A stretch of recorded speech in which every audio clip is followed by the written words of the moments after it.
she didn't speak. And she went through that experience after being a victim of sexual assault by her mother's boyfriend. And one of the things, and one of her forms of escape was reading. When she read, she felt that she was exposed to the world. It was a form of escape. She was able to leave the confines of her small home, her mother and grandmother's home, and go out. However, she remained silent. It wasn't until she went back to her grandmother's home in Arkansas, and there was an elder in her community named Miss Flowers. And Miss Flowers would force her to read out loud and start a dialogue. And so my answer to you would be, talk about it. Talk about the book. Right. Get his thoughts on the book. Right. Get there, and not just, we make this mistake when we're talking with our children of giving them yes or no questions. Makes the conversation real short. How was your day? It was good. Did you learn anything? Yes. Instead of saying, hey, what did you learn today? Explain to me how your day went. What are some things that you learned throughout your day? And in other words, being able to dialogue is going to, again, one of our biggest issues as kids growing up is attention. We want to be the center of attention, whether that's in the classroom, amongst our peers, or whether it's in the one-to-one relationship with our parents, or the one-to-one relationship with our teachers. We want attention. And so by asking him questions and actually having a conversation about the book, it does two things. One, it treats him like a mature young adult, and it prepares him for having those types of conversations with other adults. One of the other things that does is it forces him to think about what he's reading. See, you mentioned if I'm just reading the cat ran down the street, if I'm just reading and I'm not talking about it, right, then my brain is only reading it. It's not an analytical process. Right. It's strictly mechanical. Right.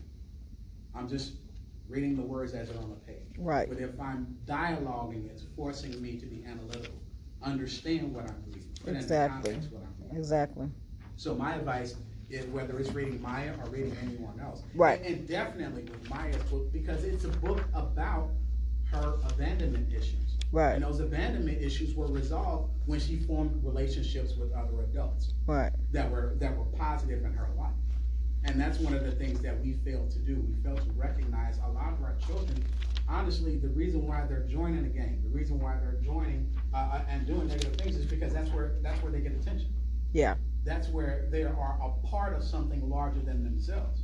Whereas when we as parents make our children recognize that they are a part of our family, and that family is a constant back and forth interaction, then they're more bound to each other. You know, one of the things that and unfortunately, anybody that knows me here knows I talk about my parents all the time. And I talk about my parents all the time because we were raised in a household in which, as brothers and sisters, we were each other's best friends. And that was constantly reinforced by our parents. So that I never felt alone in that sense, because I always had my brothers and sisters. And but again, that's fostered through dialogue. And so again, my recommendation, when you're having them read, since you've read it, let's talk about it. Right. Hey, what section did you read today? Where are you at in the book? Right. Hey, this is how I felt about it. Right. How do you feel? Okay. Generate that dialogue. Again, and because you never know what level they're on and what's going through their minds if we don't ask. Yeah. And that's one of our biggest problems. We tend to push them off and not pay attention to their development mind. It's so much easier to tell a child to go play on the tablet, or to go watch TV, or to go play a game, than it is to take the time to ask them questions and understand where they are. See, we might have the next great author, we just don't know it because we haven't asked them to write. Oh, I have. Well, right, but I hear you. Yeah. So we don't know what our children's talents are if we're not probing them for what they know, and what they want to hear. And again, how many people actually read our book here, The Narrative of Sojourner Truth? Okay. There's a section in this book. I want to say it's about Sojourner Truth is in New York City. See, after she's liberated, and to put this into context, she was born in they don't know exact date, but between 1797 and 1799 in New York, while New York was still a slave state. So we always talk about slavery in the context of North versus South, not realizing that most of the northern states didn't outlaw slavery until 1820, 1830. So very much for a large portion of our slave history, the entire country was a slave country. This wasn't just a few slave states. It was a slave country. And it was only when it wasn't economically feasible that slavery in the North began to diminish. See, contrary to the narrative that a lot of people want us to spread to make us feel better about our country, it was all about economics. Economics was the reason why slavery kicked up another notch after the creation of the cotton gin. Mm-hmm. It ran the risk of dying out. Why? Because it was costing more to maintain slaves than they were able to generate in terms of revenue for crop production and other things. And in fact, I'll get back to our discussion about New York City. I'll kind of tie this all together. In the beginning of the book, Sojourner talks about the fact that, when she was born the youngest of the children. She doesn't even know how many brothers or sisters she had. Because she was the youngest, or one of the youngest of the children. She was about the second to the youngest. They estimate between 10 and 12 brothers and sisters. But she doesn't know for certain because, again, her older brothers and sisters were sold off into slavery. And that was one of the things about being a slave in the North and in New York, shorter growing seasons. So if you had a young son that was a strapping young man, it was more profitable as a slave owner to sell them down south, where they would be worked for for tobacco or for cotton, than it was to keep them in the North, where, again, you're doing more manual labor that's related to, or more specialized labor, as a coachman or a driver, as a sailmaker, or other jobs that don't require strength but require being taught a skill.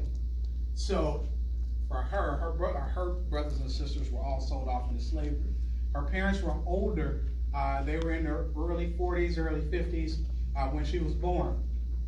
And so when she was about 9 years old, her slave owner died. Her very first slave master died. And what would happen when a slave master died, that was a time of it was either a time of great joy or a time of great turmoil for the slaves. Because they had to figure out, they didn't know what the next move was going to be. Just like today, you have estate sales, and that's exactly how things transpired in the 1700s and the 1800s. So when an individual slave owner died, all of their property, slaves included, were appraised. And in fact, we actually have an example. These are a couple documents in which an estate was forced to be sold off or divided up for the purpose of, if I had multiple children and I passed away, then the only way I could fairly divide the property is to pool it all, liquidate it all, and then divide the money up. So in Sojourner Truth, in her case, when her slave master died, her parents, she was separated from her parents. And again, with her father being older and through exposure, through the other type of work that he did, he wasn't in as fit a condition to work as you would expect somebody of his age. And so in essence, he wasn't getting a value. No one wanted to purchase him because they felt it was going to cost more to keep him healthy enough to work than it would actually be worth to have him on their farm or working their land. So they did buy him. And there was no Social Security at this time. There was no welfare at this time. And so in essence, what they did was the descendants of their owner got together and they decided, you know what, it's just better just to let him be free. Which is a cruel, twisted form of fate, because now as a father, he had to watch the rest of his children be sold away. But yet he's free. But he has no place to live. He has no job. They're not giving him, you don't get a compensation package. So he doesn't have any money. He doesn't know where his next meal is coming from. So immediately, he's placed in a circumstance in which he's having to fend for and survive for himself. Now he begs and pleads, and ultimately they decide to let his wife be free with him, or manumit his wife Because she didn't have that many years left of good health either. And the other element or other aspect of that was at least she could help take care of him. And so Sojourner had to see at 9 years old her parents torn away from her. So it's kind of the reverse of what we often talk about, which is seeing parents having to mourn, or parents mourning the loss of their children. But in this case, the parents were free. And if you can imagine, I don't even know what do you do? If someone tells you that you're free, but your child has to go off. That's suffering. And so you can't be happy. You can't be pleased and accepting your freedom, especially when your freedom is in essence a death sentence because you don't have the security of a place to stay, food, and all these other needs. And so Sojourner had to experience this separation as a child, but she grew up, her entire life experience was one of abandonment because her children were sold off of her as she got older. So this was a generational thing. Now, one of the other aspects of this experience with her, again, so she experienced that growing up, but what she also had to experience in losing her children was it forced her to cling tighter to the children that she had left. Now, in her case, she actually was only able to hold on to one son. One son. She had 5 children, and she was only able to hold on to one, and was only able to see one of her children grow up. So if you can imagine having 4 other children somewhere in the country, you don't know where they are, what happened to them, how they're doing, or any of that, because of the condition of slavery.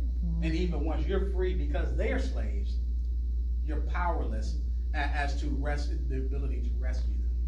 So what that caused her to do, as I mentioned earlier, was to cling tighter to her son and to kind of overlook when he was acting out. Kind of like our mothers today. Yeah.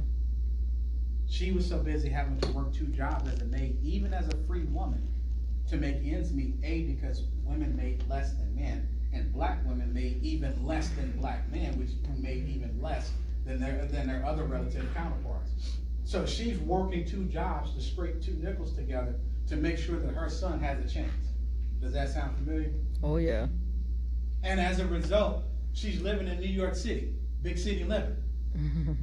So her son is exposed to big city life. And as a result, he's making some bad decisions. But yet, she was there to bail him out of those situations every time. Why? Because this is her only one that she asked to hold on to. So she would make excuses for him. She would coddle him. She wouldn't be stern with discipline when it came to him. And so as a result, he would get more and more trouble. Why? Because she was always there to get him out of it. And so she looked up one day and she recognized that this pattern, that every time she bailed him out of a jam, he would get into another one. So she drew the conclusion, okay, I'm not going to save him anymore. I've warned him, I've told him he know right from wrong, I've educated him, I've raised him better than this. Yeah. So the next time he gets in trouble, I'm not going to save him. Exactly. And I'm going to see if hopefully this will jog him into doing right. And sure enough, not even a week later after she makes this decision, he gets in trouble again. And he sends somebody to go send for his mother to come get him out, like we always do. Only this time, Sojourner said, no, I'm not going to save him. I am going to make him suffer the consequences of his actions.